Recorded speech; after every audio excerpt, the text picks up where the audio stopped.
Welcome to the Awakened Energy Podcast. I'm Tom Soul, founder of Awakened Energy Healing and the Middle Wave meditation app and path of conscious transformation and deep inner healing. So if you're new here and you want to get involved with meditation and learn more about Eastern traditions, you can click the link below. There's a 5-minute meditation. There's all the information there for you to get involved. But today is all about Avi Lago. Avi, thank you for joining. Avi is a Glasgow-based Iron Vedic practitioner and spiritual consultant of British Indian heritage.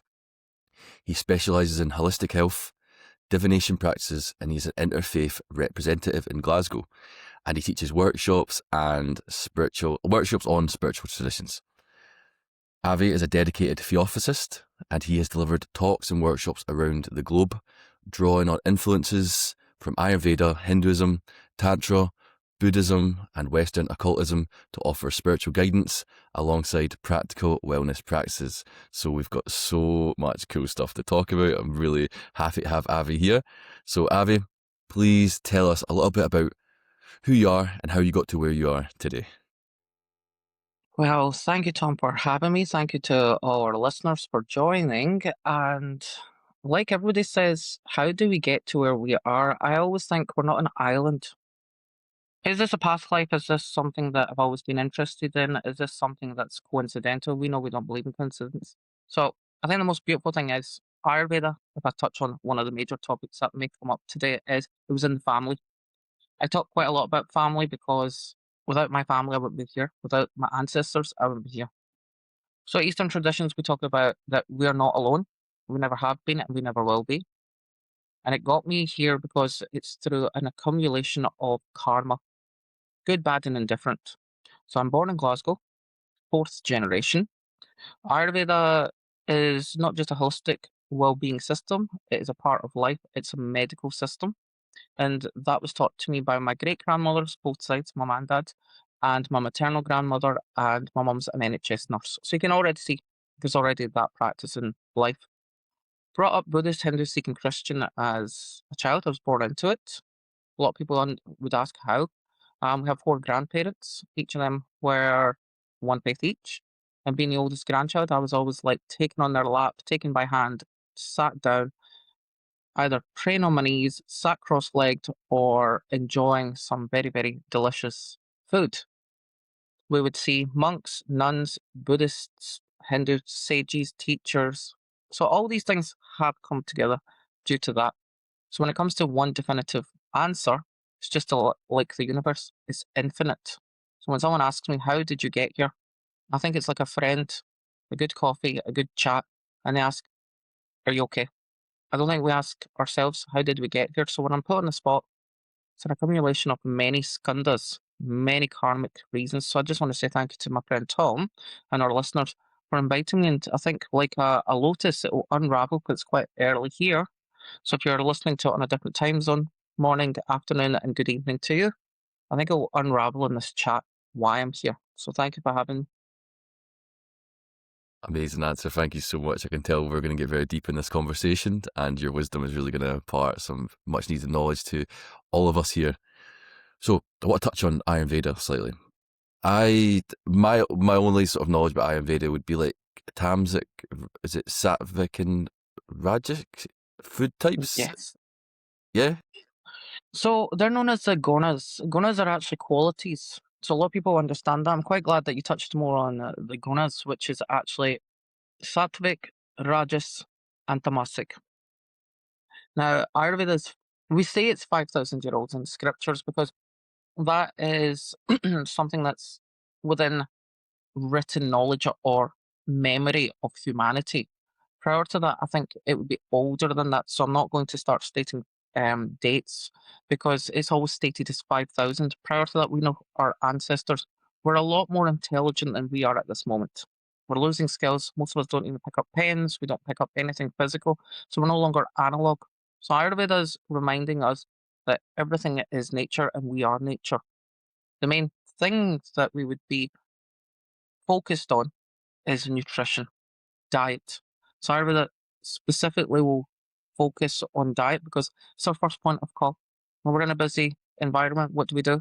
We forget to eat. We don't have breakfast. We're running around. I can explain that. Coming onto the podcast, technology doesn't always seem to our best friends. So I've tried to log on. So Ayurveda isn't just what we and how we, it's what we are and how we're becoming, and are we conscious of everything. So when people say, "Oh, I'm Abby, I'm so sorry I didn't follow your plan," I'll always say, "Don't worry, you're not lying to me, you're not lying to yourself. We can fall off the bandwagon and start again. Once you're conscious of something, you won't do it." So that's Awareness is Ayurveda. key. Yes. And you'll see that in all Eastern and Western occultism that I practice as well.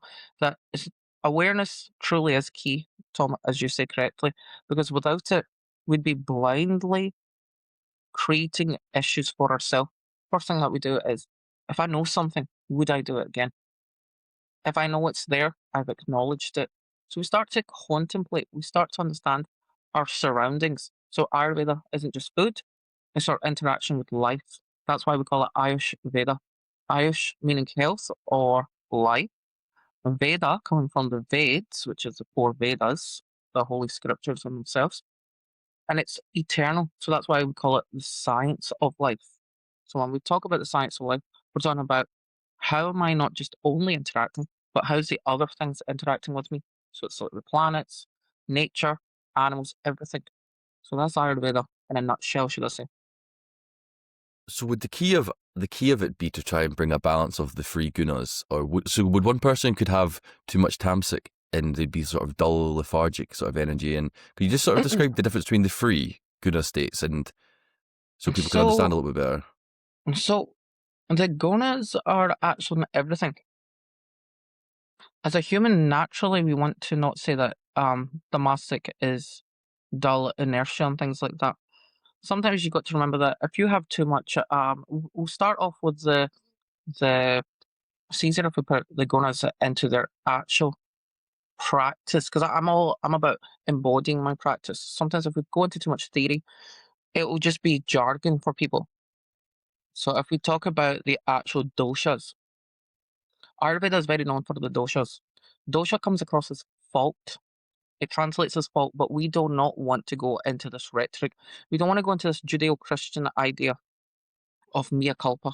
I am sin. We don't have that. For us, we see everything has a purpose.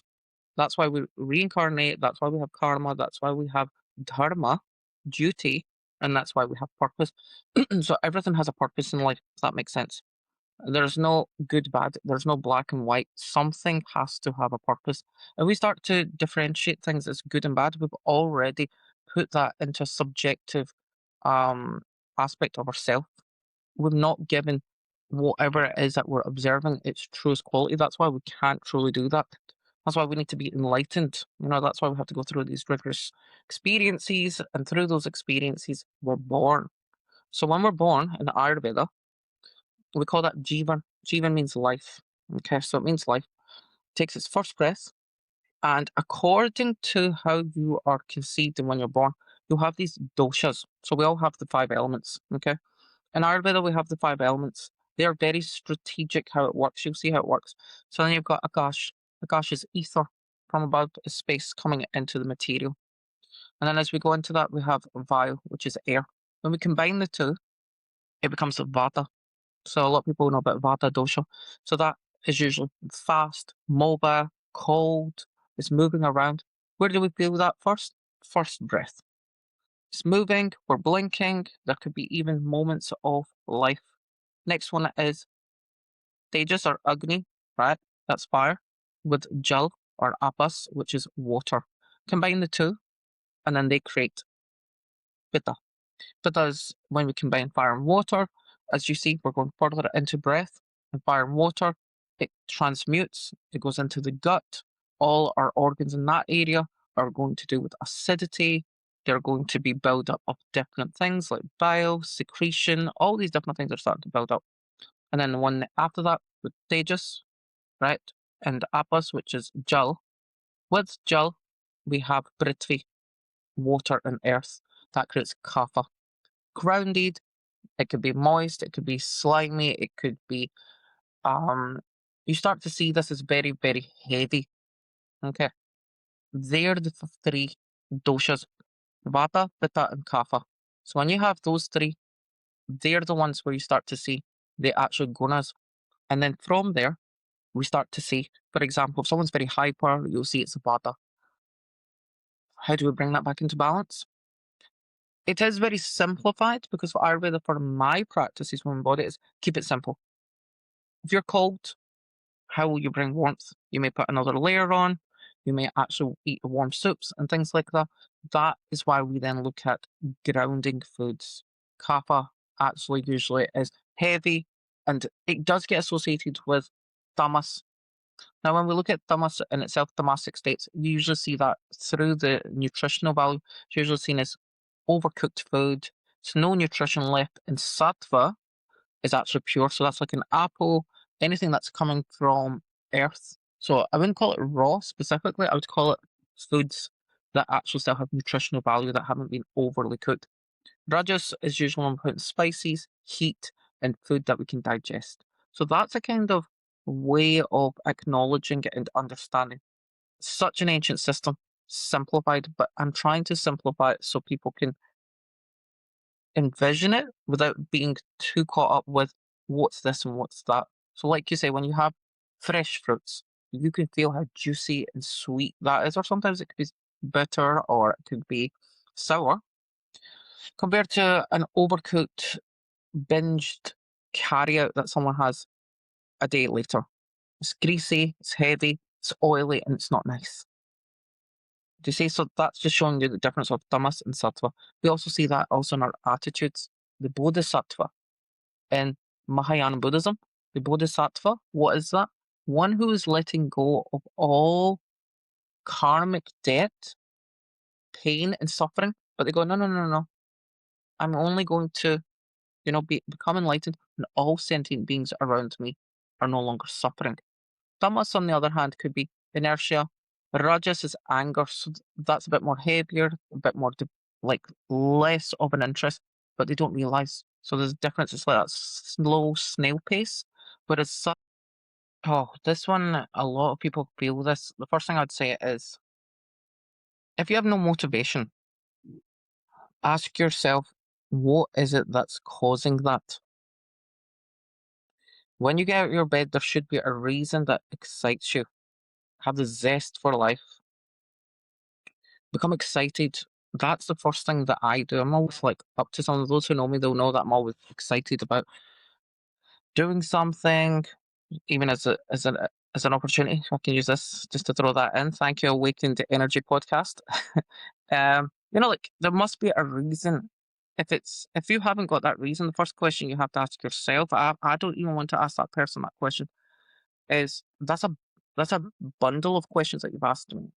Where is that energy coming from? Why are you drained the night before? Have you been doom scrolling? Have you been sleeping on time? Have you been eating the things that you enjoy? So these are the things that we have to ask is, where is your enjoyment in life? Um, that's the first thing I would like to assess is just because everybody's individual. And that's why I do things on a very individual basis because I'm connecting to the individual as they are. So not everybody's going to have the same scenario situation. So the first thing I'd ask is, what is motivating you today to get out of bed? That's the first thing that you should just dwell on. What is it that excites me? Some people can say it's their garden, it could be nature, it could be friends, it could be family. Like people could, that's where we start off. So I want to just keep that in mind throughout this conversation. What excites me? Why am I doing this? And if it doesn't excite you anymore, that's become a chore, it's become a burden, it's become very heavy. That's why you could call it tamasic. Sattvic stuff should be light, it should be enjoyable, but it shouldn't just be emphasizing sattvic as in, oh, it's light, great, ha ha ha ha. No. We also have to remember some things that are tough on us. So we don't want to just assume. So laziness, procrastination could be coming from something that is about self-worth as well. So it's not just about, do I enjoy this? Procrastination comes from a point of self-worth. Am I actually willingly wanting to do this? Sometimes I always say to people, if you get it done, you'll have all that time free for yourself. You'll be ready. So why are you holding yourself back? So it really depends on the temperament, the prakriti. Prakriti means nature of the person, and what is imbalanced. And that's what we look at in the Ayurveda as imbalances is vikriti. your imbalances. So you're not born in that way. So we bring you back to balance in Ayurveda as an individual practitioner. So that's why we call it Prakriti and Vikriti, your nature, and why are you out of sync with nature. Amazing. Thank you so much. I really appreciate that. It really relates to some points in my own journey where I was feeling extremely ungrounded just with my practice and stuff like that. And I thought, right, I have to eat a certain way. I have to be vegetarian. I have to be really strict with my diet. And I realized I was just forming another identity. Um, and when I then sort of brought it back into balance and was just listening to the body, it became much more natural, and those signs were there. I've had periods where like all of the sort of doing energy was gone, and I was just like it was very difficult because I'm always someone who's had a lot of doing energy. So when that was taken away, it was a very important lesson for me. And it Mm, happens at some points where I know now that I need to relax, go and sit back, rest more, and have that balance in life as well, because you can't push too hard or keep pushing, because you have to come back into that sort of natural flow and the balance of life and the way that it's supposed to be. If somebody maybe had ADHD, is this something that can be mm. helped? Yes, ADHD can be helped. With certain meditations, with certain breathing practices. You have to remember a lot of the things that we're doing in the last 10, 15 years has hyper accentuated the mind. I actually think as a spiritual person, we're living more in the mental body than we are actually in our physical body. A lot of things like technology is fast paced. I don't think as a human race we're supposed to be as evolved as that. I don't think we're any different from our ancestors 5,000 years ago, 200 years ago, even 50 years ago. There's no difference in any of us. What's made us different is everything around us has just become so fast paced. I'm not saying that our ancestors wouldn't have had a fast pace. Yes, they may have seen things, but not constantly on a daily level. They've never had a phone. They never had any technology. They wouldn't have had anything. We're actually losing the humanness. So when we, and this is why I always say Ayurveda is an ancient but modern medical practice. And I'm not one to be into conspiracy theories. I'm not going to say don't believe in a doctor or things like that. I always say, please go visit your GPs, because if I checked your blood tests or checked any of your um, history, it works. So I can truly understand what I'm dealing with when it comes to contraindications. When it comes to your health, it's like inviting someone for dinner. You're not just going to throw anything at them. You have to know their requirements, what they do like to an extent, but you also have to look at their intolerances and allergens. Like, I'm never wanting to expect someone to come with an allergen and I start feeding them, then they'd have to have an EpiPen or it could actually kill them. So this is what I'm trying to emphasize is we're living in a very fast-paced environment where we're losing the humanness in each other.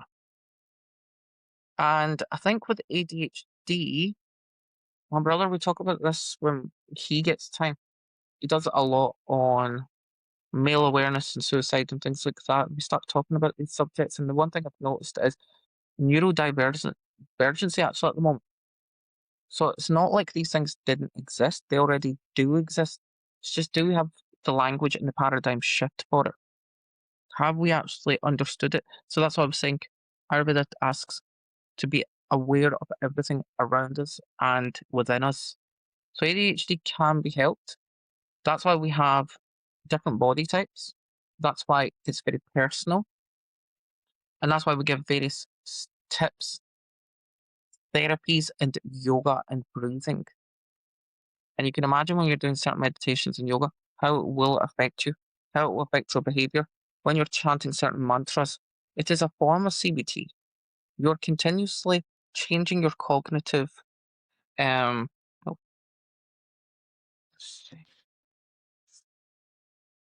oh, sorry. So, as you can see, mantras are very important. So, I always say to people to be very careful with their chanting as well, unless it's been given to you by your guru or your teacher or your Rinpoche or a monk that knows what they're doing. You would not just randomly go to someone and just take something at a chemist just because it looks like a Smartie or a pretty color. You wouldn't do that. This is what actually I've been noticing even in these situations.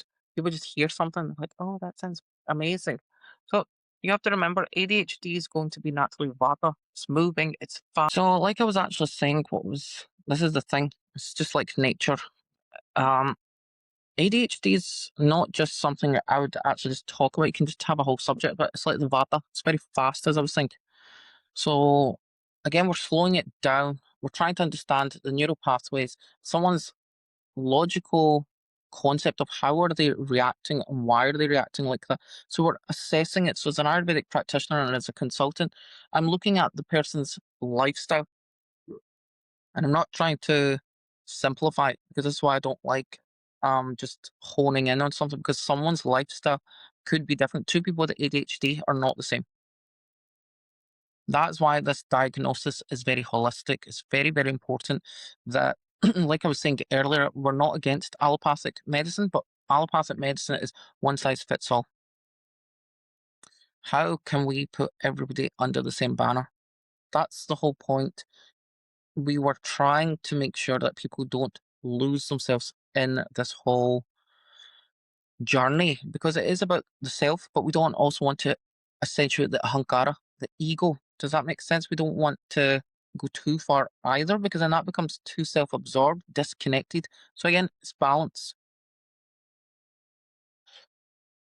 It reminds me, so I was initiated into like a Sri Vidya mantra, the Mahashadasi mantra, which I practiced for a long time. I'd have to do preliminary mantras, and they tailored that to where I was born, the location, time, and then the preliminary mantras that I did and the mantra I was given had sort of special elements and words that I had to say particular to me. And that reminds me of what sort of happened in that process. So, it's interesting that you've mentioned Shri Vidya and Mahashodashi mantra. That in itself is a Gupt mantra. Most of these, all mantras are closed. They're actually locked. They've got a bundle. They're actually locked. I'm a big believer that when you have a guru, they actually give you it according to what you need at that time. No person should be just sitting in a room with 20 other people chanting the same thing, unless you're doing it for shanti, peace, karuna, bhav, with compassion, active compassion. That's where Buddhism brings in metta, vipassana. Certain mantras they will chant is because it's for universal healing. It's for what connects us all, so that the illusion of Maya is gone, so that we don't see me, you as separate, so that we should start thinking one's better than the other, or something is inferior and something superior. We're removing all of this illusion. That is the illusion that creates anger, jealousy, all these other issues, um, insecurities and things. When someone is secure within themselves, you would not need that. So when we give a mantra, the mantra in itself is actually giving the person where they're supposed to be, what they're supposed to do, and how does that affect them. So that's why sometimes these mantras can actually remove things that are no longer, I wouldn't say benefiting us, but no longer something that's holding us back. Some of us, if we've not got the right perspective, we may actually think everything's gone wrong. We sometimes see people that may actually have this pessimistic attitude. Again, do you see that's an attitude? That's their perspective. When we change it, like you asked me, how to have energy if someone's not motivated, it's not that I'm saying that's a perspective. We have to ask, when we ask someone, how or what is it that's actually making you come out of your bed? What do you enjoy? So I always remember you must have some point of enjoyment and zest for life. If you lose that, then you're not practicing. That practice will become a chore. It will become a burden and you will not like it. There's a fine line. Just because you like something doesn't mean that you don't do it or you do it. You also have to understand that the mantra itself is working through some of the attitudes, some of your old um, traits that have to be burnt away. So it is working through things. So that's why when people just start picking up mantras and things like that, I'm very, very strict about that. It's because it is like a medicine. Mantra means like for the mind. It's not controlling the mind. What it's doing, it's helping the mind navigate the situation. It's a vehicle. So you wouldn't just like jump into the car. Your soul, the Atma, is the passenger. But if you don't actually know, it's like also if you're getting an Uber and you start putting in the wrong location, that technically isn't the mantra or the Uber driver's fault. It's technically yours.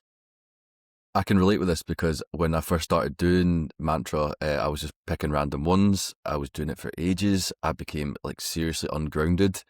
I remember walking. There was like was energy movement, and it was very very ungrounded. And then I was like, right, okay, this is not right. So then once I ended up meeting my teacher, and I got put onto the Mahashadasi. Sorry if I'm not pronouncing that properly. And then they tailored that for me. It was very much more in line. I'm not saying it didn't bring up certain things or it wasn't difficult at points, but it really did clear. So I think it's really important just to stress that to listeners to make sure that you're not just doing any old thing off the internet and that you have somebody properly guiding you in that process. It's like I actually say, the new age movement and a lot of the stuff that I've noticed is a lot of people are seeking and they're very lost. Okay. And the danger is I'm seeing it from a cultural point of view. I'm Scottish and Indian, I'm born here. But I'm also able to share something that is actually like someone said to me, it's very much parallel, but at the same time it's like its own thing. It's because I'm able to embody who I am. And I see it quite a lot. I'm like, why would you go to teachers, these people? I'm always saying, be very, very careful of what you go to. I would not go to a doctor who's going to tell me that they watched something on casualty or ER and they've just done their degree on YouTube. If you don't see the person living their practice and you don't get to know them, right? I will not put my spiritual self, my emotional and mental body into the hands of someone that I know that don't know what they're doing. It's just like the physical body. I am not going to the GP or doctor, get surgery, cut me up left, right, and center. If they've told me that they've actually watched something on YouTube, most people I know will give me this narrative in the spiritual world. That's why I don't emphasize these things. It's actually coming from a place of not just compassion, concerning care. We're living in a realm where there's too much information around us. We're not seeing voices that should be speaking. Instead, it's becoming monetized. This energy exchange is coming from a different source, and we have to be very careful of it. Do you want to put yourself, and this is to all listeners, this is to everyone, in a place where it's very dogmatic? That's why a lot of people in the West have moved away from very controlling situations. They've moved away from structures and dynamics that technically don't suit them. And I think that's where tradition has to come into it. We have to see the difference in dogma and tradition. If you can't understand the difference with tradition and you don't understand having a teacher, you will be wandering about aimlessly. It's just like you cannot get a degree in something if you haven't been to the place of where you're taught. Because think about it, when we're self taught, we're always going to enjoy it. We're well deeply involved. But there'll be elements of it that we'll skip. When you're put through something rigorous, you're expected to go through it properly. And at the end of it, there is something rewarding because you would also have done it in a different way and you might have missed a point. So I would say it's best to go to a direct teacher. And the other thing is question teachers. Teachers are human as well. I always say that to people if they want to ask me questions. I'm very open about it. If I don't know something, I'm happy to refer you to someone or connect you to something. It's about the human aspect of it. Just be honest. Just be yourself. And if you can't question or you feel you can't question, then I literally say run away, it's a cult. Because you should be able to question things as well.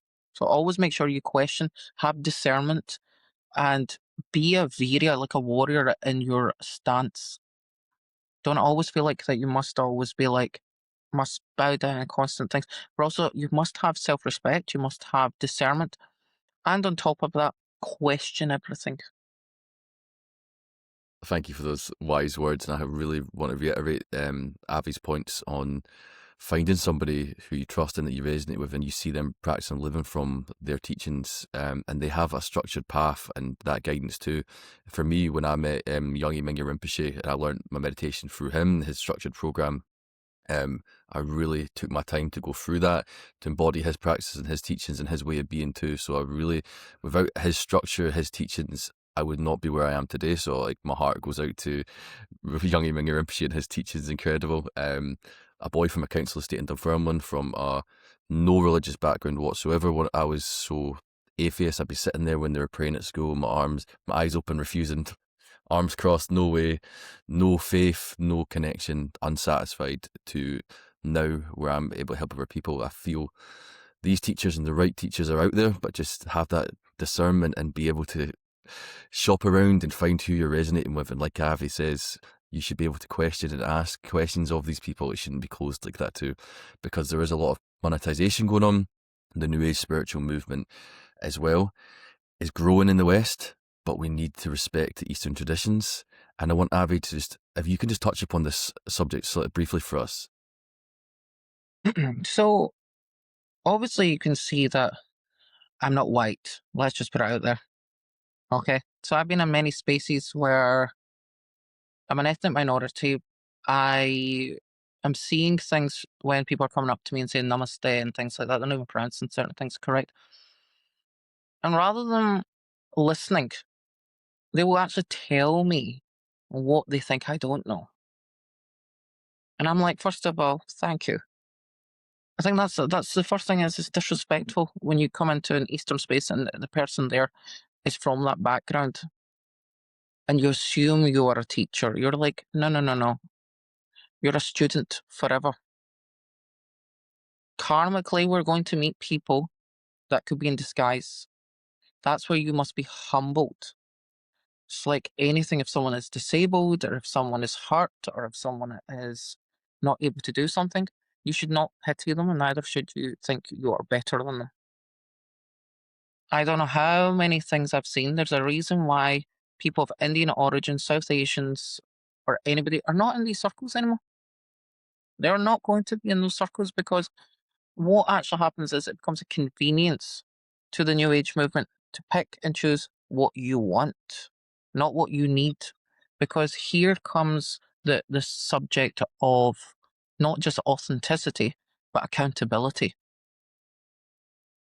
Don't think dharmic religions is Islam, Buddhism, like Islam, Christianity, and Judaism. There's no issue with these faiths. I'm interfaith, so I'm not going to say there's any issue with those faiths. What I'm going to say is the individual's experience of their own trauma. Let's now change that narrative. There is no issue as an interfaith representative of these faiths just because you've been told to do your Hail Mary or you were forced to do something or you went to church. Then we have to change that narrative. Don't blame these institutes just because it hurt you. You have to remove that. Remove yourself. You're not bound to it. Just like yourself, Tom, you've beautifully shared something that you were someone that was an atheist who didn't have any connection, and that was a force. And look what it's done, how you've opened up to an Eastern practice, found your teacher. That is life. So when we go into these circles, it's not about you need to now become a shaman. You need to go bang a drum. These are all tools. Singing bowl is a tool. A bell is a tool. Cooking is a means to an end. But that does not mean you're a chef. So the New Age movement, as I say, there's no issue with it. The issues are the attitudes within it. There is no natural yearning to say, I want to know this. Instead, everybody's got a certificate. So everybody wants to teach. So it creates hyper individualism. In society, nature, we need cohesion. Individualism is important. Yes, everything is beautiful as an individual, but it can't last. A flower cannot last without a bee. The ecosystem cannot last without itself if it gets isolated. Humans are the only things that seem to think that I know everything. Yet again, it knows nothing. So this New Age movement is seeking illusions and fantasies. And that is hard hitting truth. Where does the line stop before you actually appropriate and stop going into a culture and you think you've made something because you're making thousands of pounds, dollars, and euros? Stop that. Because when you accumulate too much, like in Ayurveda, it will form in the body somewhere, and then it will come out somewhere. The skin is the largest organ. Your attitudes will be shown in the mental realm. Slow it down, bring it back. Yes, we all have to work. Yes, we all have to have money. Yes, we have to do these things. We're not about manifesting. I'm a big believer from an Eastern method. If you manifest something, where's it coming from? Something cannot come from nothing. Nothing cannot just appear from nothing. It has to come from somewhere. It's an ecosystem. Resources are being pulled on the physical realm, so stop it on the other realm. We're raping nature. We're becoming very capitalist. We're a consumer society. My religion, my faith, my culture is not a fashion. I can see me doing this until I'm 18, 90 and beyond. That's why I always say when there's a fine line in the new age, it's fine. Go buy your £1,000 crystal, buy whatever you want. That's up to you. Ask yourself, what is that for? What are you doing it for? Why do you need it? That's why you go into Buddhism to say, keep it simple. Get rid of the material. You don't need it. You're accumulating things on all levels. Mind, body, and spirit. Buddhi, manas, and atma as well. The sharir itself is the physical body. If that accumulates, that's why we're getting all these diseases. You're no longer at ease. You're becoming ill. You have to purge that out. That's why, like Maria Kondo and all that, touch of joy. They're saying get rid of stuff. You don't touch it for 6 months, get rid of it. Keep it simple. Remember what's bringing you joy. So the New Age movement is consumerism to its most fanciest. We're in Scotland. We know what the Fae are. Not fairies, the Fae. We don't eat their food. Don't say certain things to them. But they'll give you the most beautiful time, and time goes so fast that you don't know what you're doing it for. Dedicate yourself to something. Now, most people don't even read or write anymore. We're losing physical skills. That's why I'd say do art, do something that is physical. So it's about what is that? So this is why that fine line of culture comes into it. If you're chanting Buddhist mantras, go to a Buddhist temple. If you're going to a community, get to know the community.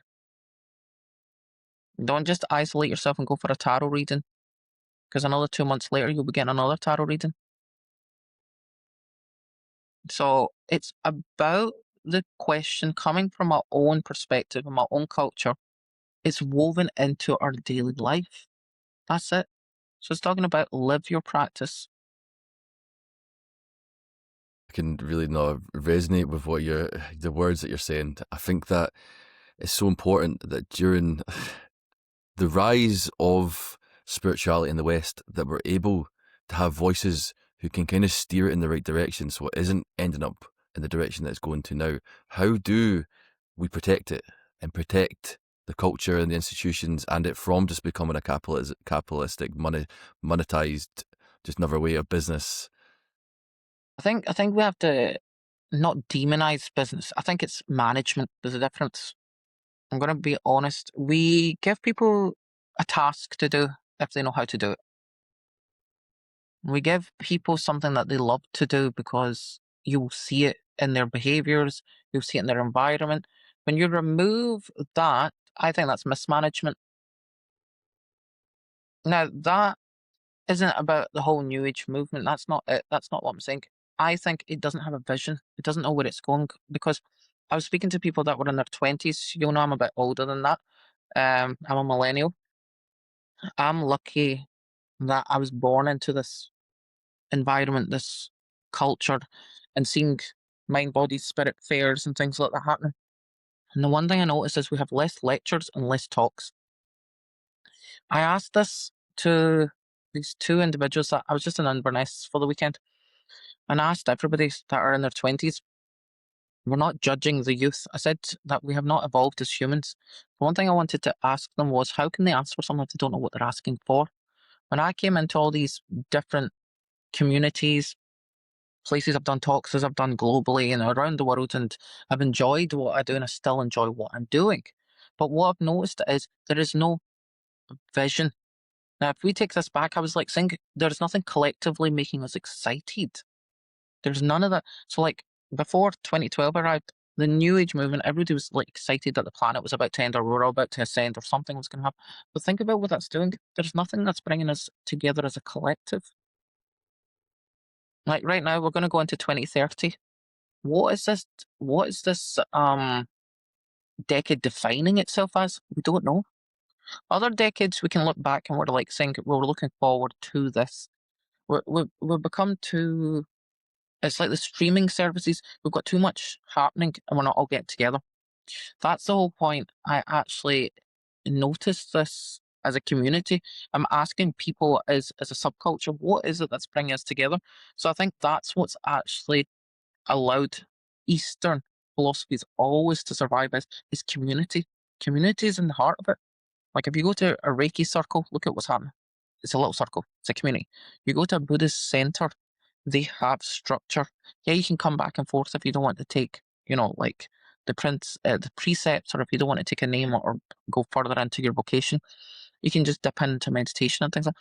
So it should be open enough where it's up to you to take control. But I don't think we've got a collective right now. There's too much. And on the outskirts of Glasgow, what I found really interesting is it's all happening on the outskirts, this shamanic movement and things like that. And I think that's also shifted because of the ecological movement. We're always part of nature, but I don't think because we're so urbanized, we don't actually know our connection to it at the moment. It's doing that. We're losing what are we? And it goes back to that main question, who are we as humans? It's a fascinating place to be in right now, especially historically. It's why the Dharma is more important than ever. So the fundamental ignorance of beings is that ego identification and thinking that we're separate from it all, in the state that we're initially in before we start practicing on the path that we see and that we resonate from that conditioned belief in the self. Of this podcast alone, the amount of connections that I am making and trying to bring everybody together, because there tends to sort of be in the spiritual movement, it's quite isolationist in some ways, and everyone's just trying to get people in. And I feel like everyone needs to start coming together here. Let's all work together. Let's bring everyone from interfaith, different faiths, different views, different opinions, and let's start getting a bit of structure into how this is forming, because I don't want this just to tail off. And this momentum that's building, it needs to have direction. Hopefully, once we can start making these connections, ideas will start flourishing and we can start putting that into practice. You speak about interfaith and theosophy. Can you just tell us a little bit about theosophy, how you got into it, and then your sort of role that you did for a while? Okay, so Theosophy started in 1875 by three founders. They founded it in 17th of November, New York. Now, it's a vast subject that I will only touch on the importance of, because you could speak about it all day or multiple podcasts. It's founded by Henry Steele Olcott, Helena Blavatsky, and William Q. Judge in 1875. Originally, Helena Blavatsky is one of the most fascinating subjects. Madame Blavatsky herself, for me, was someone I found at 14. And you remember at the start of the podcast, I said I was brought up Buddhist, Hindu, Sikh, and Christian, so four faiths. At the age of 14, my mum, by accident, should we say, gave me The Secret Doctrine, one of her magnum opus, and thought it was a Buddhist text. I've actually got it here in my bedroom, The Secret Doctrine. The Secret Doctrine synthesizes multiple elements. Her first book was Isis Unveiled, Religion and Philosophy, and 1877 it was written, and then 1881, Secret Doctrine was written. These books were what we would now call what we see today as not just the modern New Age movement, but how we practice today. The idea of synthesizing philosophy, science, and religion, interfaith in itself. They believe in an ancient wisdom religion. So what we see 3,000 years ago, 5,000 years ago, we're just a modern branch of society and humanity, that there could be remnants in each of the religions, like how we call it the golden rule. Why is there this cohesion? Why are they all saying the same thing? Because first of all, we're a human race, we're not separate. So we are coming from one family. So theosophy is coming from theosophia, coming from divine wisdom, one who finds wisdom in the divine. And in 1879 onward, Helena Blavatsky and Henry Steele Olcott, they go to India. So I was in the headquarters. I've just had the 150th anniversary. I went to India, met the Dalai Lama. Um, it was beautiful to experience that, and it's in Adyar, Chennai, which would have been formerly known as Madras. This idea was the society had three objectives. To first of all, the first one is to form a universal brotherhood beyond sex, creed, sex, and caste, and to form a universal brotherhood is in the universe. Is this idea of that we're one. Now, the idea is brotherhood. A lot of people have actually questioned me about this. Why is it brother, not sister? Within that, it's already said to go beyond caste, creed, sex, and race to form a universal. That's an inner fraternity, like a group of beings saying we're a brotherhood. We're just one, united in humanity. Then the second objective is to study comparative religion, philosophy, and science. Next one is to understand latent power within man.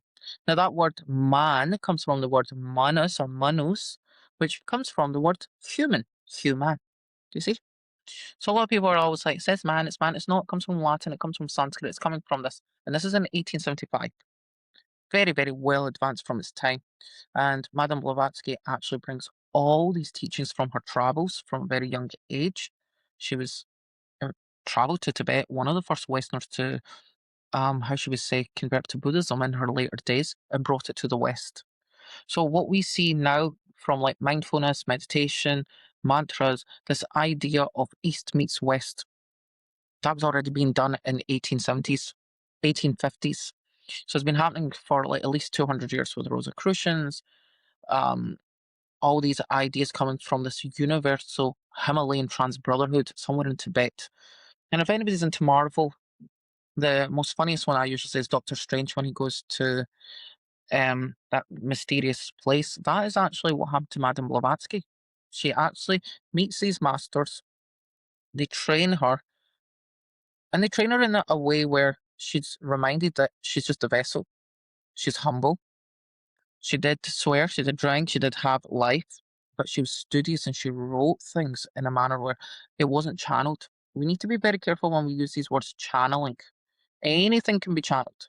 You could literally channel your TV screen if you wanted. You could channel the neighbor next door. We have to remember that she wasn't channeling, she was tapping into, because we only use 5 to 7% of our brain. Imagine if you did these secret things such as meditations and mantras and things like that allow you to.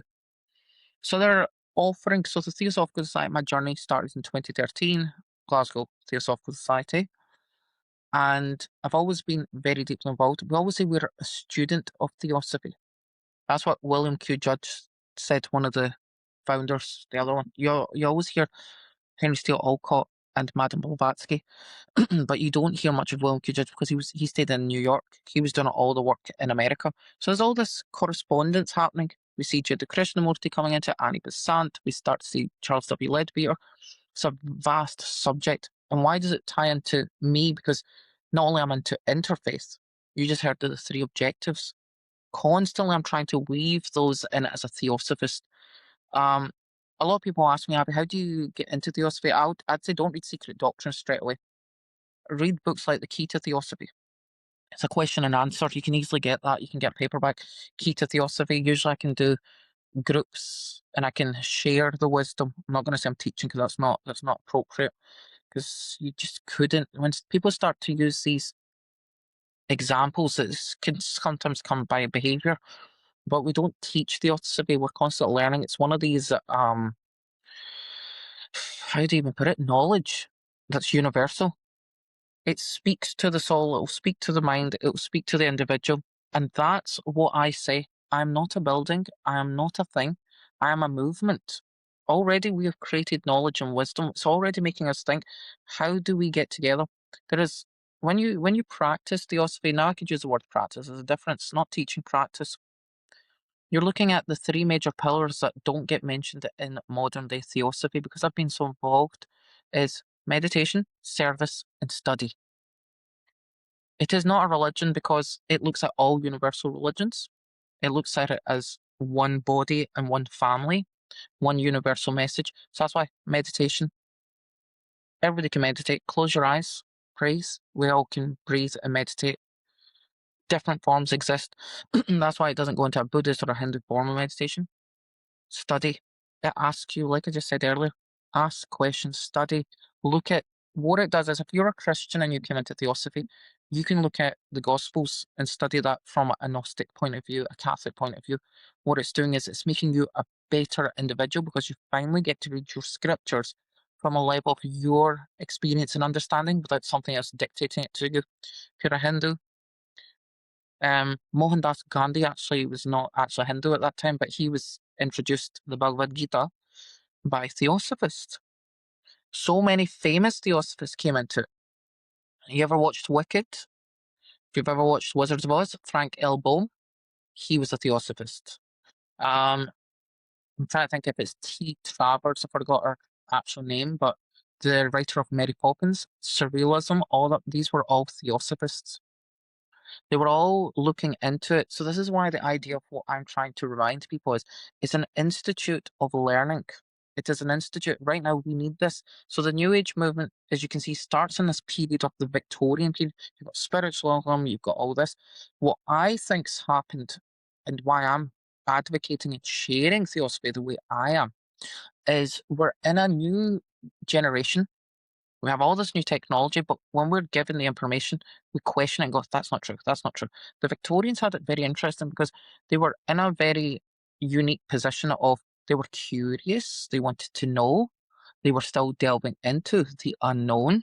And if they had an answer, they created it, they studied it, they wrote it down, and then afterwards, science was formed. Think about it. Theory, hypothesis, experiment, and result. What are we doing in this day and age? Nothing. Because we're just click, click, click, click constantly. So theosophy for me is ancient wisdom sciences. Look at the words that I'm even using. Ancient wisdom science. Nothing is rediscovered unless we do it. Through conversation, that's why I'm trying to bring it via the arts. Think about the amount of poets, artists, and different people that were coming into it. So do you see, this is why my vision of theosophy is it's not just about socializing, it's not just about banging drums and doing all these weird things. What it is trying to say is we're a society. We all have something to offer. We're all spiritual beings living a material realm. But what are we doing with it? That's the whole point. We should have soirees, we should have evenings, we should all come together. And even if they say I'm not spiritual, we could still have an atheist. Not give their opinion, give their insight into why are they an atheist. You see the difference? Spirituality, religion, science, and philosophy are not a separate entity. What they are, they're the same thing. It's just we're not allowing people from a physicist's point of view to talk about vibration, dark matter, time, space, and energy. And then you'll have someone who's spiritual, who's talking about spirits, other realms, vibration. Look at the language, it's the same thing. It's just they've not had the opportunity because of how it's been presented. If it's presented correctly, and that could look like anything, we'll be able to form that nucleus and bring it together. Like East and West, like science and religion, they will finally be symbiotic and they'll come together. That is theosophy in my experience. It's so relatable in the fact for myself, taking all the bits that I've learned from, it could be like Christian mysticism and Hinduism, Buddhism. Like, I don't define myself purely as I have taken my refuge in Buddhism because that has been my main path. But for me too, like theosophy really relates to how I practice and live from the openness and allowing and the inclusiveness of it really is a platform for connection and building. And like what you're talking about earlier, giving direction to the spiritual movement, which I think is increasingly important. It's really exciting, actually. I'm going to go and learn more about this. There was a building in Glasgow, the Theosophical Theosophical Society. Society, correct. It's where I did all my Reiki training, different stuff like that, and it has an amazing feel to the building and lots of history. You were involved there for quite a while. If you just like to speak about that briefly. Oh yeah, so I was actually I'm the vice president of the Theosophical Society in Glasgow. And that's one of my passions, that is community. One thing that I would offer and still always will offer is open opportunities for people who, because it's a non-profit organization, Everything else in that building is its own thing. And that's the one thing I'm going to say. That's not theosophy. Theosophy, this is the issue. A lot of people will start saying that everything is theosophy. You have to remember, not everything is everything. If you start to say, just because you've gone into Buddhism, because you're breathing, then have you actually reduced the philosophies, the teachers, and all the people of Buddhism, including Siddhartha Gautam, to just breath? You have to remember that. It's the same when I actually share that. When people start saying to me, everything's theosophy, everything's everything, I'm like, no, no, no, no. Slow down, slow down, bring it back. Reiki is not theosophy. People will be like, oh, but I thought it was. No, you actually have a teacher in it. There is a way of learning it. This is what's happening in the New Age movement.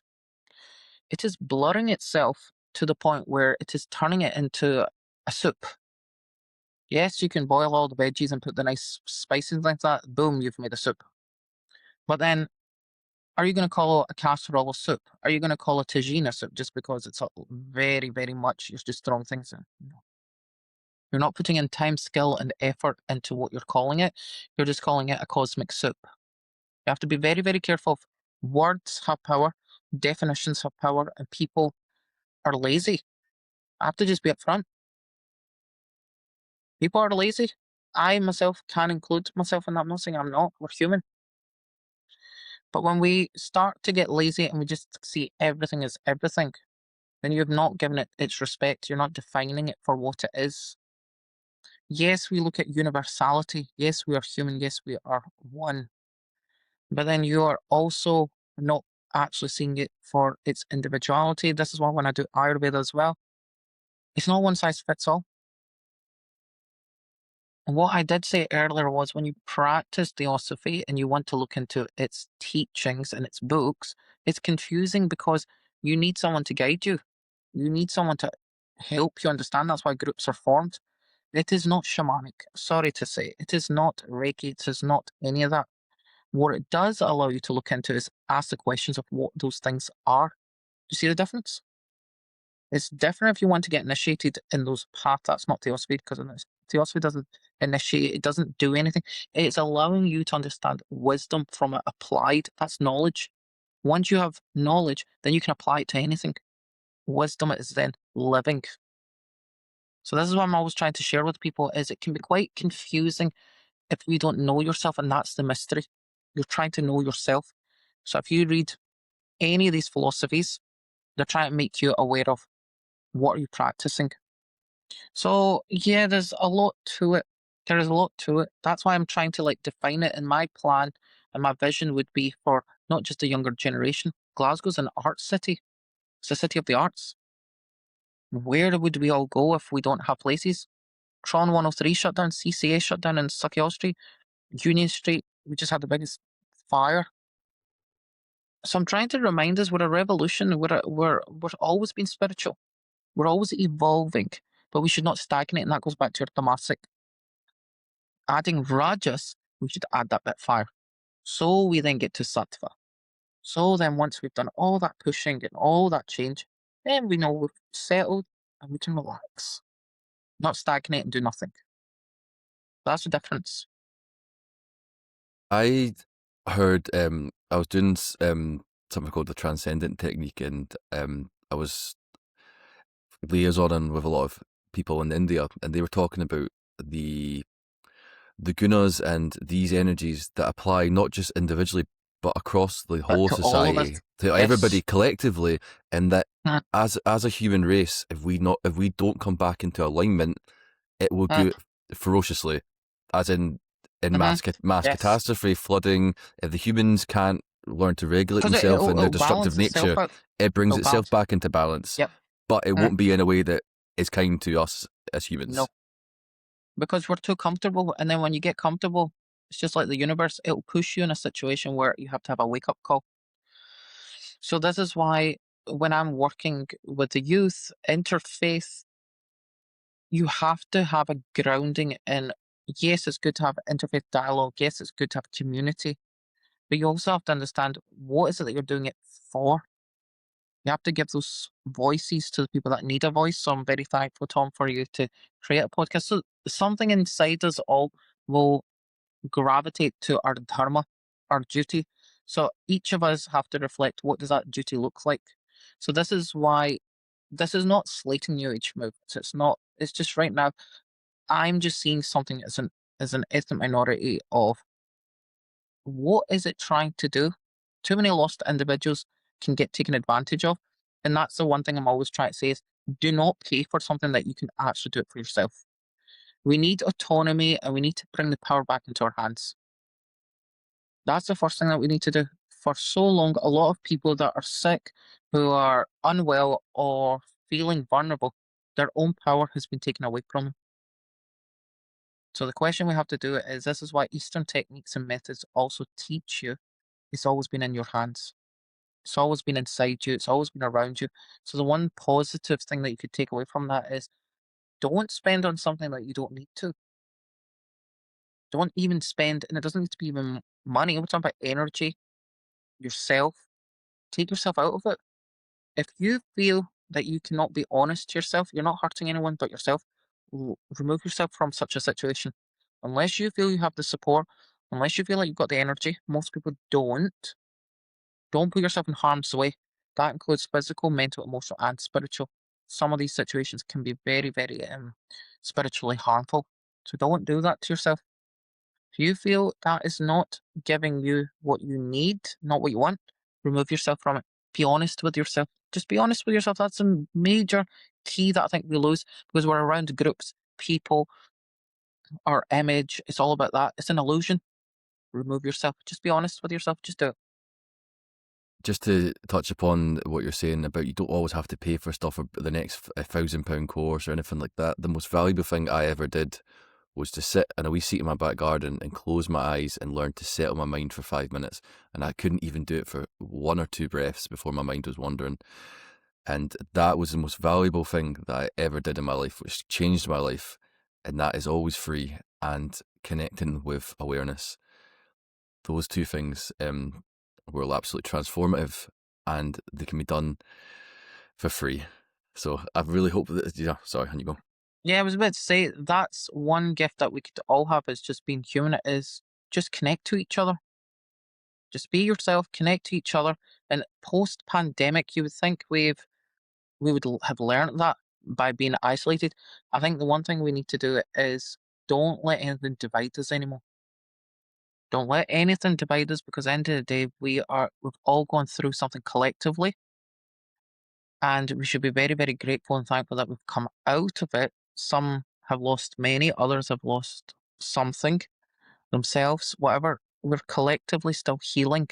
So don't let anything say otherwise. Just remember, as you say, Tom, correctly, you've just shared that. Just be one with nature and each other. And it's good that we're able to use technology in the most positive way now.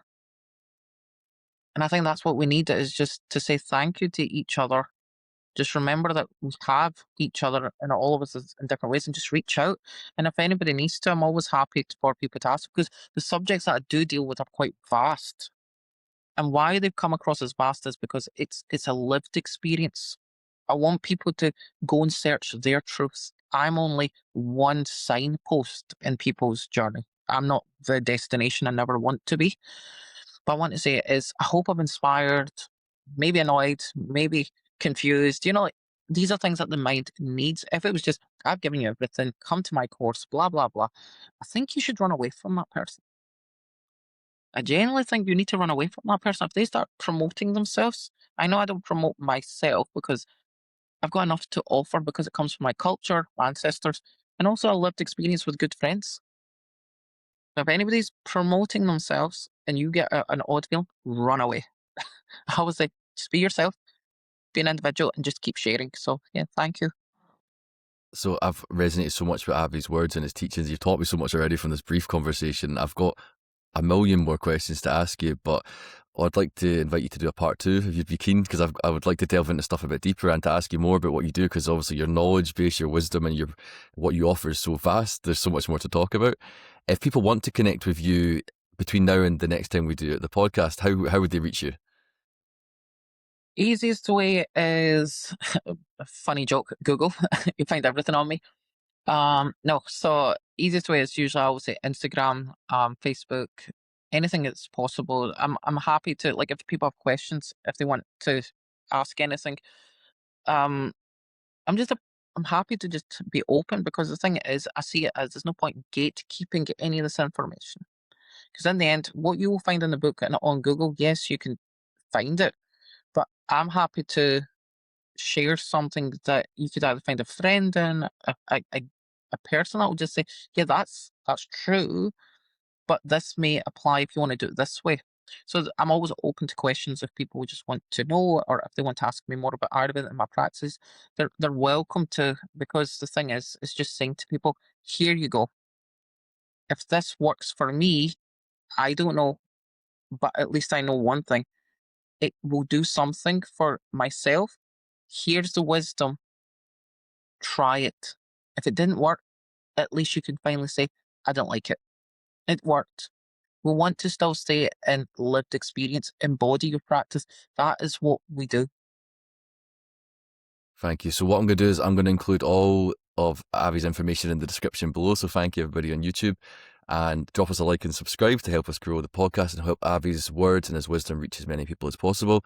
I am certainly going to take away and ponder upon some of the stuff he's been saying, and my approach and the way that I'm coming across and dealing and helping and share knowledge. Like everything, I'm still learning on the path and always will be.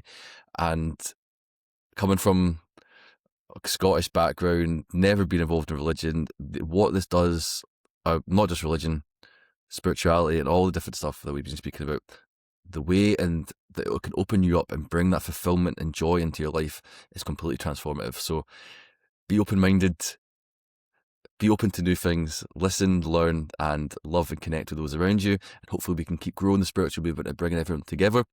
That's the plan. So thank you everybody for listening. It was an absolute pleasure to have Avi on, and I really hope that you would come on again, Avi.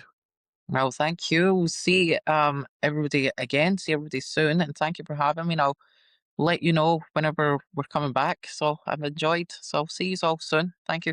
Amazing. Thank you all so much, and Thank we'll you. see you again in the next episode. Bye bye.